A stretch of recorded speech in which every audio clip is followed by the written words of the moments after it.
So it's your first, like, I don't know, let's say it's your first year or two of fencing and you're at, Christmas dinner or Hanukkah dinner, whatever you celebrate, and your aunt asks, how are things going, and your dad says, "Oh, hey, guess what? Like they started fencing." And they're like, "Oh yeah, fencing." And the first thing he says is, "Yeah, it's physical chess." Oh my So yeah, god, this this is is happening something I'm again. sure What every is that? fencer's What heard even at least is once in that? their fencing career. And I thought it'd be a really fun idea to just start to break this down. Originally, this was going to be one of our "What does this have to do with this" videos, but when I was writing the script for it, I realized that it's a very deep topic to talk about, and it would take definitely more than one video to cover. So it's actually going to be the start of a series. Hopefully, you guys like it. The way it's going to work, the format is going to be that I'm going to introduce a piece. I'm going to talk about how it moves and what it can do, what its power level is, and how it relates to fencing, and how that relates to fighting games. It's a version 1.0. You're gonna see where I'm actually having some trouble, and I'm hoping that you guys can help me fill in the blanks, and maybe you can think of something that I haven't, or maybe you just disagree, like hard disagree, and I think it'll be a really fun thing to do as a community to really like hammer it down. And of course, it's not a perfect matchup; like they're not the exact same game, but I think the more I think about it, the more I see the similarities.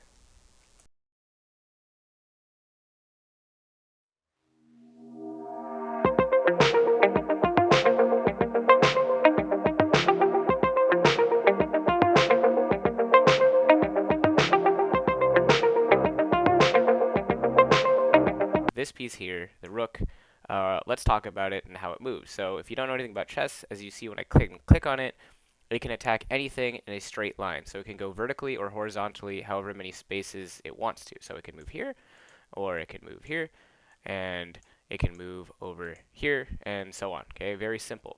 So what do you think rook is in fencing? I'll give you a second to think about it. La-di-da-di-da, do. Yeah, so if you said straight attack, you'd be correct. This is your ability to come forward and hit your target. It's a very honest move, okay? The threat is very concrete. It's easy to see where it's going to go, and that's part of what makes it so powerful. So if you don't have a good straight attack, you might want to work on it. But it is a simple, straightforward kind of move.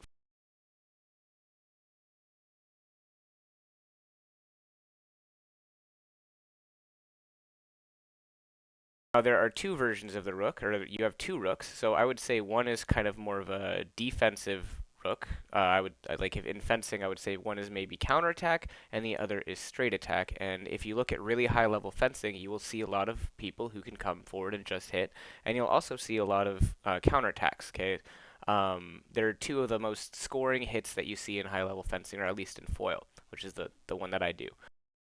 So let's talk about how strong a rook is. Like, can you give it a power level, right? Is a rook better than a horse? Is a rook better than a pawn? And the answer is, well, yes, it is. Okay, a rook by most conventions is worth 5 points. Okay, so if I were to kill your rook, I would get rid of 5 points of material, which is quite a bit. We're gonna rank these pieces in a second, and they're analogs. But the point is that having a straight attack or having a simple kind of attack and a simple kind of defense is really important in fencing and in chess because it should be a concrete threat that your opponent has to worry about. And if they can stop it somehow, and we'll talk about that later, then you have a problem. Okay. In fighting games, right? You guys know I like to play Super Smash Brothers and Street Fighter and all that other stuff. In fighting games, I would say your rook is your normal moves and being able to hit with your simple normal attacks. And some characters have incredible normals and they can make space with them, or they can zone people out with them. And there's a lot you can do with normals. Again, topic for a different video, but the point is that being able to hit with your simple stuff opens the door to hit with more complex stuff, and your opponent has to fear it.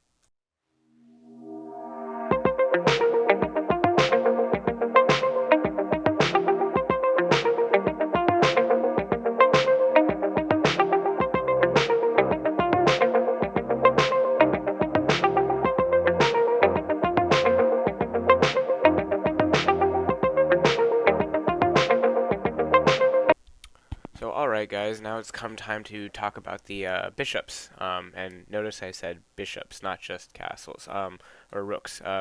when we talked about the rooks, the important thing to remember is that, again, there are two of them. Earlier we said, maybe counterattack or direct attack. Um, Things are slightly different with the bishops, and we'll talk about that in a second. So, um, you can't use your bishop directly like this. I'm just going to use this as an example, so you'll see I have to move a pawn first, and then we'll just move a pawn here. Let's do something like this, and then I don't know, something like this. This is not good, by the way. Don't play this. This is not good openings. But just to show you how the bishops move, this bishop can move anywhere it wants on a straight diagonal line like this. So let's say black does something else. Again, terrible move, don't do this, but now we can see the bishop has access to all of these squares, so it can move anywhere on a diagonal line. Now, the important thing to note here is that there are two bishops. There's the black one and the white one and the black one, and that matters a lot because the white one can never ever attack black pieces, and the black one can never ever attack pieces that are on the white. So there are some implications here. So because of this phenomenon, I'd actually really like your opinion. YouTube, please let me know in the comments what you think. My original view is that your dark squared bishop would be, I don't know, let's say your parry riposte, and your light squared bishop would be beat attack. So both bishops represent options on the blade, and that's a completely fine possibility. Having both definitely improves your game. If your opponent's not afraid of your beat attack, obviously that's a problem. If they're not afraid of your parry riposte, that's a problem. If they're afraid of both, then you have some really good options. Another consideration is that one might be defense with your legs, while the other might be defense with your arms. So I have a couple clips here of both examples. Defense with your legs would be something like get away go. Defense with your arms would again be something like parry riposte. So let me know what you guys think.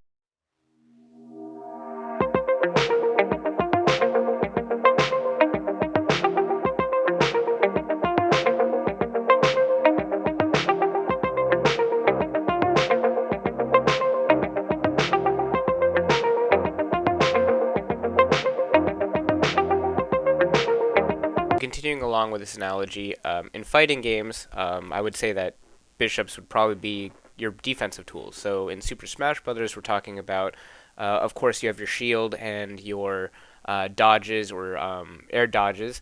In Street Fighter and other similar fighting games, you have your blocking options, and again, there's a couple defense-oriented special moves that we could also lump in there. But again, showing your opponent multiple types of defense is the point, because if you can defend from an attack, or obviously defend when your opponent is attacking, it really limits what they can do. So again, showing both is really important.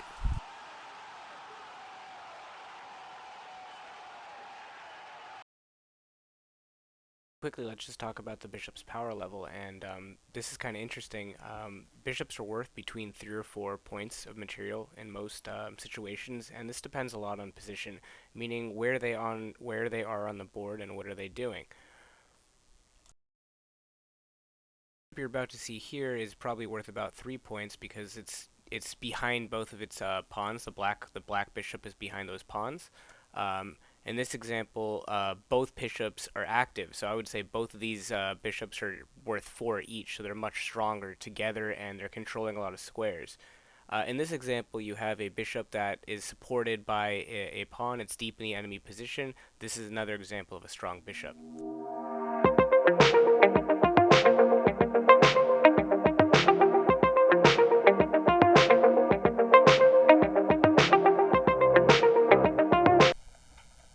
Alright, so here we have 2 knights, and I'm just going to click on them to show you how they can move. So the knights move in an L shape, so you can see these are all the available squares to this knight, and these are all the available squares to this knight. So one thing to consider is, just like a bishop, knights have different power levels depending on where they are on the board, and I'm just going to spoil the power level thing right now. A knight is just like a bishop, worth between 3 and 4 points, again depending on where they are. So just like the bishop I had at the end of the last example, a knight that is, let's say, over here and is supported by a piece, and oops, sorry, wrong piece. Let's say it's supported by a pawn. This knight would be considered really strong because it's advanced really far down the board, it has some support, and it hits a lot of squares, and it's very deadly. On the other hand, the knight to the side there has half as many squares it can possibly control, so it's considered a weak knight. So one of the abilities of the knight is its ability to jump over pieces. So it is the only piece in this back row that can actually move on the first move. So obviously all the pawns can move at the beginning of a game, and we'll talk about those in a sec. But the knight is the only one of these back rank pieces that has the ability to move. As you can see, when I click on the knight, it can jump over to either these two squares, and then let's say black does this or whatever. It has access to all of these squares, and again, it can jump over pieces. It can also move back. It can jump back over. Let's say my second move was to do this. This would be a bad idea, but just to illustrate that point, yeah, the knights can move like that. On the other hand, if we reset everything, if you see if I click the rook, it can't move yet. It is not until after I move. Again, I wouldn't recommend doing this, but hypothetically now it can move. So, and that's also true of the bishop, the queen, and so on. So it is the only of the back rank pieces that can actually move on the first move. So what are knights in fencing? I would say that they're any kind of movement that you use to get around a parry or a block. So disengages, coupes, broken timing attacks, all that stuff.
So in fighting games, the equivalent to knights would be your unblockable techniques, so throws, command grabs, and all that stuff. And there are differences. So in a second, I'm going to play a clip from jmcrofts, another video of his, and again, please check out his channel. Very interesting stuff.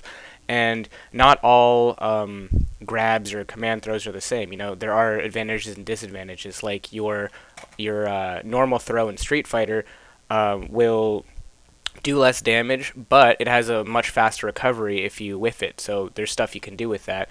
Whereas your command grabs will often do more damage, have a longer reach, but if you miss, you're in a lot more trouble. And I think the same can be said for techniques that go around the blade in fencing. Like, obviously, a feint disengage is going to be a much smaller action than some kind of pull or a coupe, where the blade leaves the target. So they can get punished in different ways, and it's important to involve as many techniques as you can when you fence.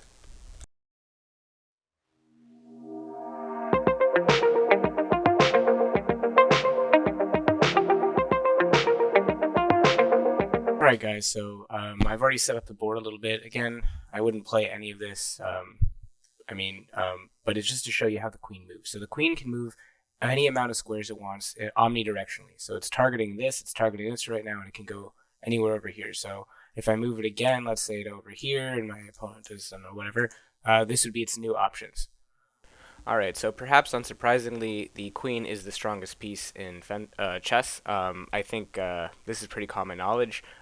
Some scales will rate it as a 9, some will rate it as a 10, but either way, that is substantially stronger than the next strongest piece that we've talked about so far, which is the rook. So it goes queen 9, rook 5, bishop, knight are both 3 or 4 depending on position. So this is another one that I think is going to be a hot take, and I'd really like to hear your opinion. My original view is that the queen in fencing was your best move, your strongest jutsu, that thing that you do that always seems to work. I think a lot of people have one. Some people are really good at countering, some people are really good at rushing, some people are good at flicking, and whatever your favorite move is. And that's what I used to think. But now I think that the queen is actually second in tension. A couple clips of Jamie Cook fencing, and you can see he does this jump that he uses quite a lot as a preparation. Definitely one of his signature moves, his signature jutsu. You can see how effective it is. He uses it quite a bit. It's one of those things that you can see him do at least once a match, and I'm sure there's other fencers you can think of that have moves that you see frequently that they use. And this is one idea of what a queen is. Here you see him do another one of his favorite movements, a lateral action into an attack. So you're going to see him cross over and then sprint, or cross over and then rush. And he does this lateral movement a lot. Another fencer who does this, I think, is Hamza. But anyway, these are just examples of one idea of what a queen is, but not my current view. So my current view of this is that your queen is actually second in tension. And unfortunately, that's a topic that we still have to talk about on the channel. We'll probably make it a Patreon-only video, so please subscribe to that if you want to see the full video. We're currently working on it. But it's an idea that definitely deserves its own video, so I'm not going to say too much about it now. But a really classic example is probably a false lunge. So you do a fake attack, and your goal is not actually to hit with your attack, but it's rather to deceive your opponent into maybe they parry, and you know they have a weak parry, so you just remise into it, or you know which line they're going to go to on the repost, so you literally let them parry, try to repost, and you make counter parry flick. So those are two really good examples, but the idea goes much deeper than that, and that's for another video. Alright, so now really quickly, let's talk about how this looks in fighting games. So I really recommend watching this video. It has no views. It has like 400 views, but I think it's really good. So basically, at the start of the round, player on the left, Daigo, who's super famous at fighting games, he notices something. When he shoots out his second fireball, this one, his opponent does this really nice jump over it, and he now knows that his opponent's smart enough to jump over fireballs at a certain range. Okay, so he conditions his opponent the whole match. This opponent understands how to deal with fireballs, mixing up blocking and jumping over them, like you just saw. Now at the end of the match, it's a critical moment. So this is way ahead. They're already at their last life, last stock. This is basically a 14-14 situation. We can see that at this range, he expects the jump. So at this range, he has conditioned his opponent to jump over these fireballs, and now he punishes it with a super. Okay, and the same principle can be applied to fencing. If you're doing something and you start to realize that your opponent is responding a certain way, you can then punish that response. The thing is, they might be conditioning you to make you think that they are responding a certain way, and that is where the fun of fencing and fighting games and all this stuff is happening. Do you know what they know that you know that they know that you know that? Yeah, and it's a whole pattern of that. And how do you break that? And for me, the queen is that idea. Really quickly, I just wanted to talk about major and minor pieces. So you'll notice that queen and a rook, again, they're worth 9 and 5 respectively. They can end games. So if you have nothing but your queen, you can still win, right? If you have a king and a queen when you're playing, it's still possible for you to win. If you have your king and a rook and you're playing, it's still possible to win. However, if you have your king and a bishop, or a king and a knight, and you only have your knight and you only have your bishop, those are considered draws. Now, I'm not saying that your compound action can't be your best move, or you can be strongest with your bishops, or you can't be strongest with your parries, but I am saying that you do need, I think in my opinion, a really solid straight attack or counterattack at all times when you fence, and you do need to be able to deceive your opponent. As soon as those pieces are off the table, you are at a huge disadvantage, and you're going to have to work really hard to win matches.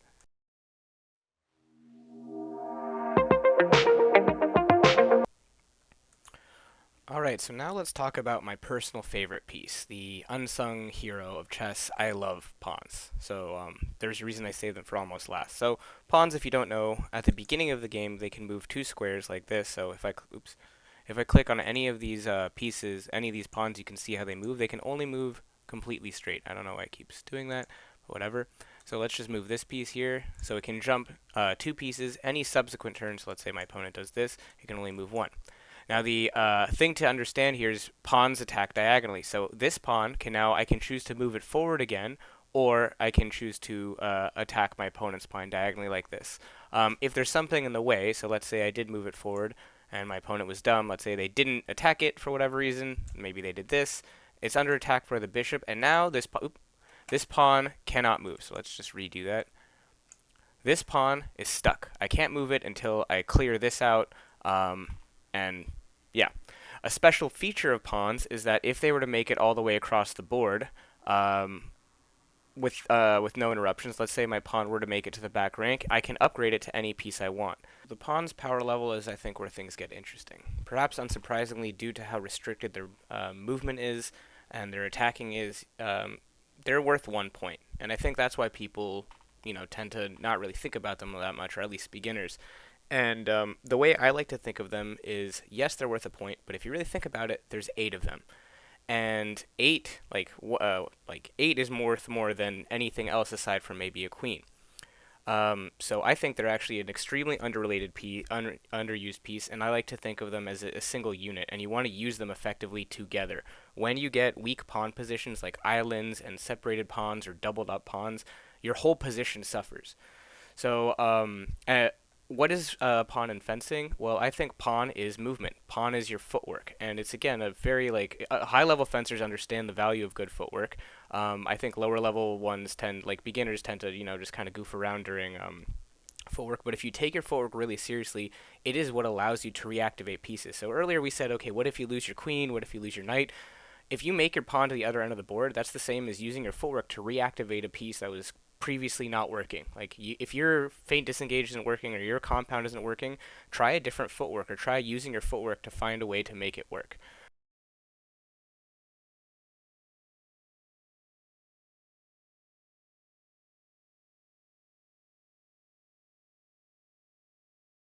All right, so what you're witnessing here is a match of Super Smash Bros. Melee, best fighting game of all time in my opinion. It's over 20 years old, and people are still finding new techniques and new ways to play it, especially with respect to movement. The two players you see here are Cody and Zane. I think Cody is one of the strongest Fox players in the world, and Zane is the strongest Marth player in the world right now. And just like in fencing, there's actually a lot of similarities. Marth has insanely good reach. Um, and Fox has extremely high speed, and his shine is basically what I would think of as a parry flick. And so, yeah, you'll see them moving around like absolutely crazy.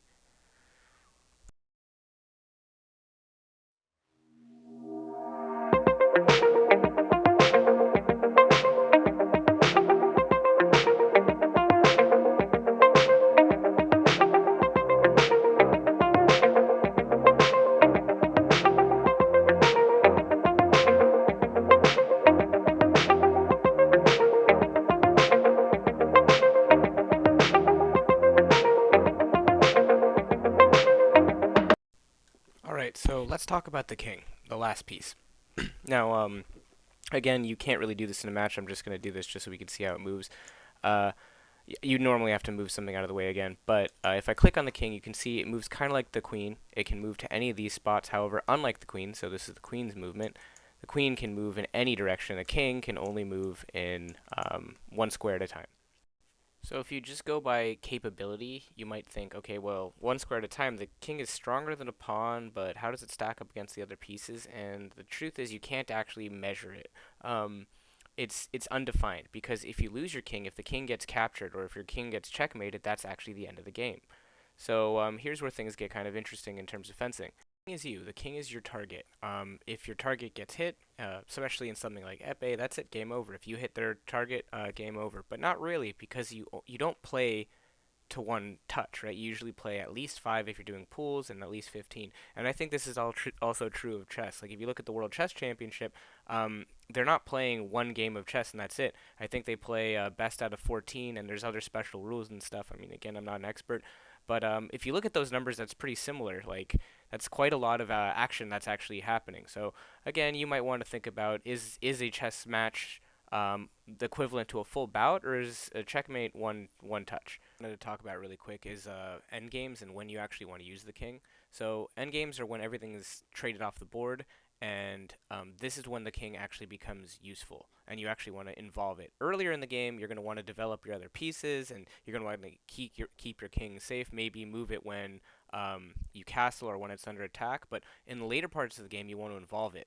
So I just really wanted to talk about um, really quickly getting your king involved. So here we have a almost identical situation, right? There's even material on both sides of the board. Um, White is ahead by one pawn, but there's a problem. This pawn is a doubled pawn, so it's effectively useless, right?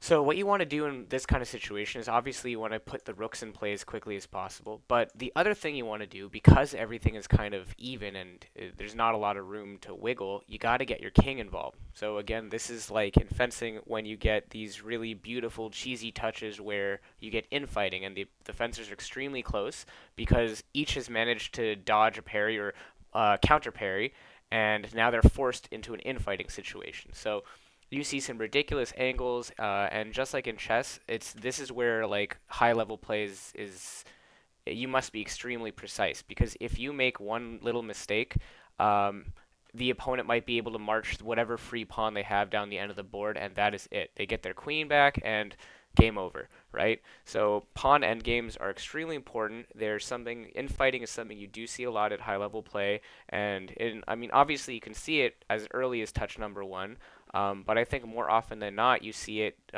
towards the middle and end game where there have been at least 9 touches scored. So for example, I might have gotten 5 and you might have gotten 4, or you might have gotten 7, I might have gotten 3. Like once we start getting into the double digits in terms of number of touches scored, you start seeing a lot more infighting touches because we have a much better feeling of how the other person fences, and that's where infighting situations often get forced, whether it's intentional or unintentional.